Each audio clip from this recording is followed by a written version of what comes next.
President Muhammadu Buhari on Friday attended the Jumat service inside the presidential villa 1 week after he failed to do so amidst growing speculations about his health. A reassurance, you may say, that the president is hale and hearty. What does this mean to the heated debate on the president's capacity to operate? Does this put to rest the skepticism of the pessimist? Data feeds are coming through in one place simultaneously on all our social media platforms. We'll focus on the biggest stories yet on channelstv.com and on youtube.com/channelsweb. Tweet at Gimba Umar CTV and use the hashtag State of the Nation to air your thoughts on the subject. Members of the Senate were stunned on Wednesday when the ad hoc committee investigating the suspended secretary to the government of the Federation, Mr. Babachir Lawal, told the upper chamber that the SGF allegedly spent 530 million naira under the Pine Project, flouting rules of procurement in awarding contracts to cut grass in Yobe State alone. We're going to look at that against a presidential panel set up by the president to investigate the SGF Babachir Lawal on allegations of misappropriation of funds meant for the Northeast. It's prime time in Lagos, and this is State of the Nation.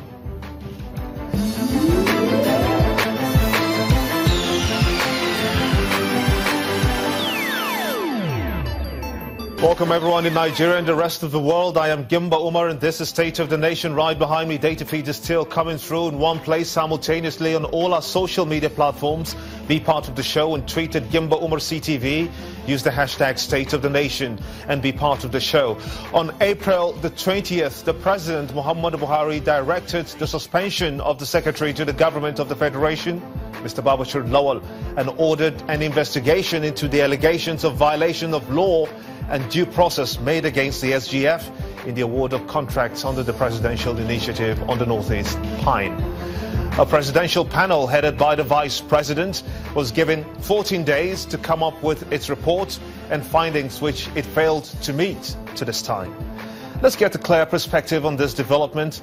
The President, African Bar Association, Hannibal Iwaifo, joins me on the show at this time. Many thanks indeed for coming at this time. Let's begin to understand what this means to the polity. How concerned should the Senate be, because we know that the Senate has its own report that has investigated these allegations against the SGF. How concerned should they be about an expected presidential report on the same issue? Well, thank you very much, Jimba, for speaking with me tonight. I am very happy with the Senate report. To my mind, they did a very good job. I think the population of Nigeria, most Nigerian citizens, legal minds, all of us are happy with the way the Senate went about it. And I think that they have done their job. They've turned it now to the presidency, who the SGF works under, and who operating under civil service rules, has the power to set up a panel. That is the civil service rule. You must do an investigative committee. Once that investigative committee is completed, then action could now be taken by way of prosecution. And I think that has been well done. The Vice President of Nigeria, Professor Osinbajo, is somebody that is well known. He's a disciplinarian. He's a very, very senior member of the bar. He has on several occasions shown his capacity for good things and for honesty and discipline. I believe they will do a thorough job. We should not preempt them. We should not be judgmental. We should just wait for the outcome and then we take it from there. I believe that the anti-corruption crusade of the government is also working. The Senate is helping. The House of Reps is helping. Whistleblowers helping. And I think that we hold the government accountable for whatever comes out of this. This is the situation. Permit me to just butt in here.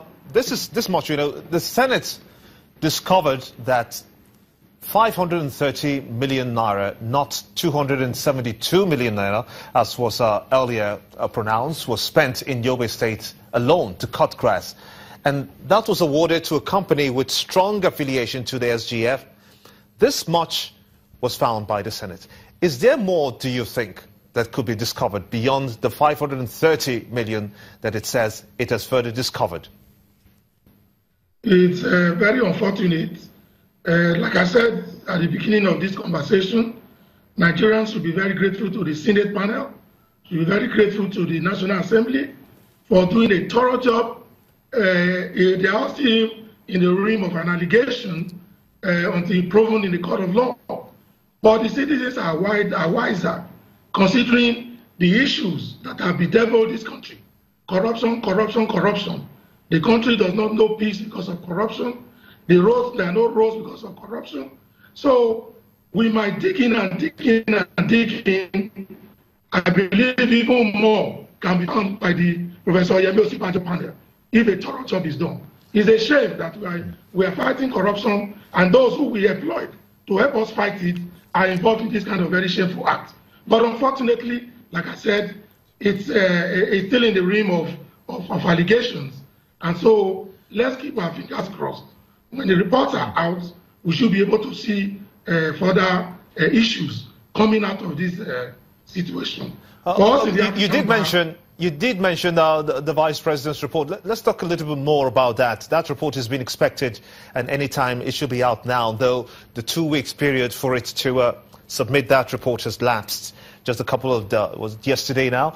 Let's hypothesize just a little on this. What if the report absolves the SGF of any wrongdoings, totally different from what the Senate committee's reports is telling us now? What then happens?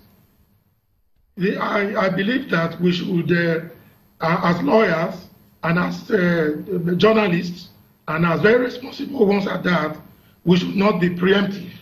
Otherwise, the Constitution says the SGF is innocent until proven guilty.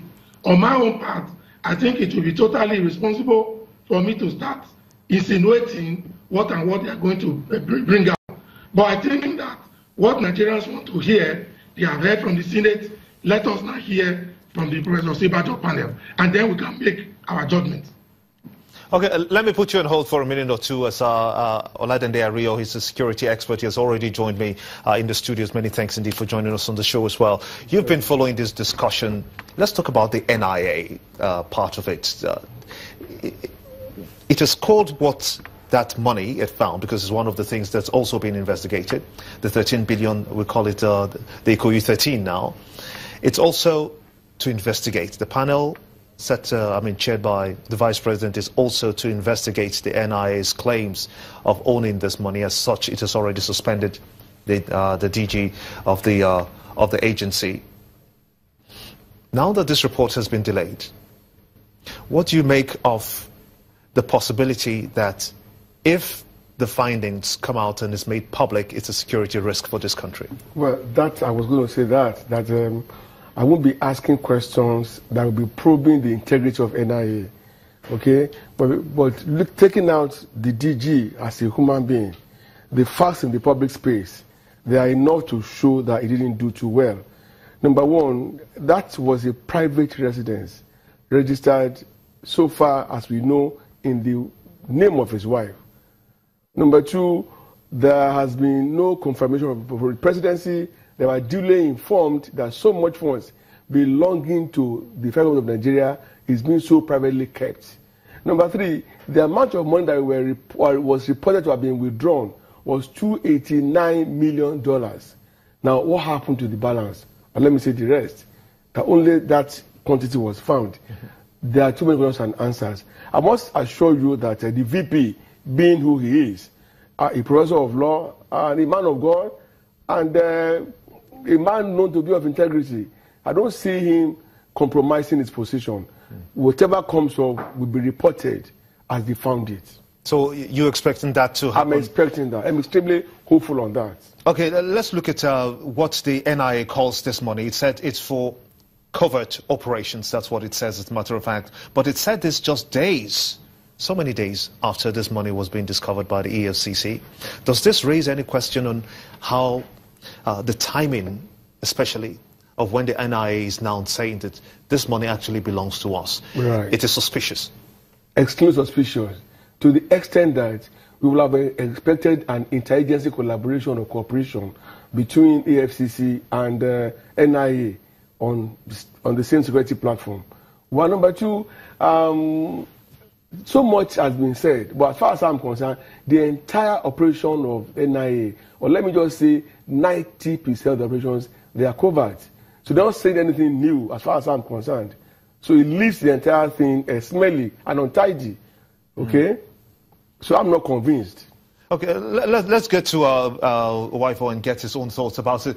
Do you think that this is an easy way out, a cover-up perhaps by the NIA, laying claims to this cash at such a late time when it declared that money belongs to it? Well, if it was found in the house of the wife of the director of NIA, what does that tell you? I think we should be sincere with ourselves. I think the money belonged to the government of this country and to the people of Nigeria. I think that the money was not, the leadership of the NIA had not been very forthright about what they were doing with the money in a private residence. I think that there is a lot to know more about the huge amount of money. What is money for a covert operation doing in the private residence of the director, in the residence in which it was found? You know, and at the end of the day, is there no interagency collaboration? Did the government of this country know? Does the president know? If it was approved by President Goodluck Jonathan, what was he approved for? Does the present government not deserve to know? If the present government knew, how did the EFC come about the money? So I think that I believe the money belongs to the NIA because it was found in the residence of the wife of the director.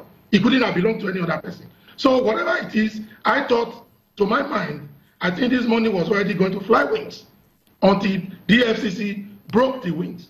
And I believe that that's one of the reasons why I continue to support the whistleblowing efforts of Nigerians.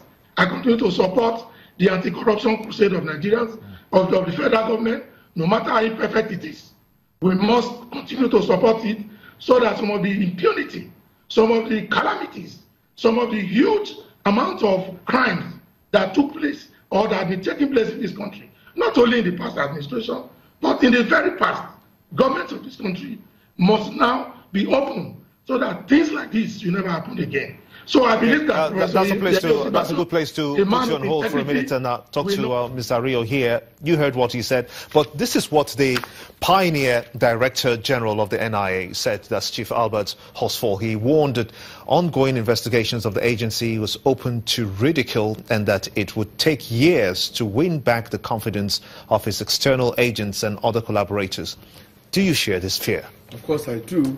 Which agency or which arm of government in Nigeria has not been open to ridicule?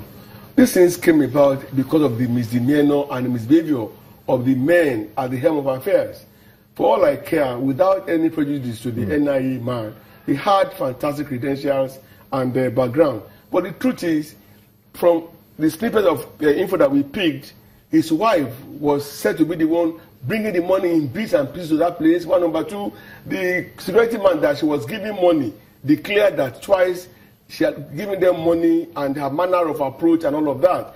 For me, my conviction was that the NIA stole that money out of the $289 million withdrawn from NAPIMS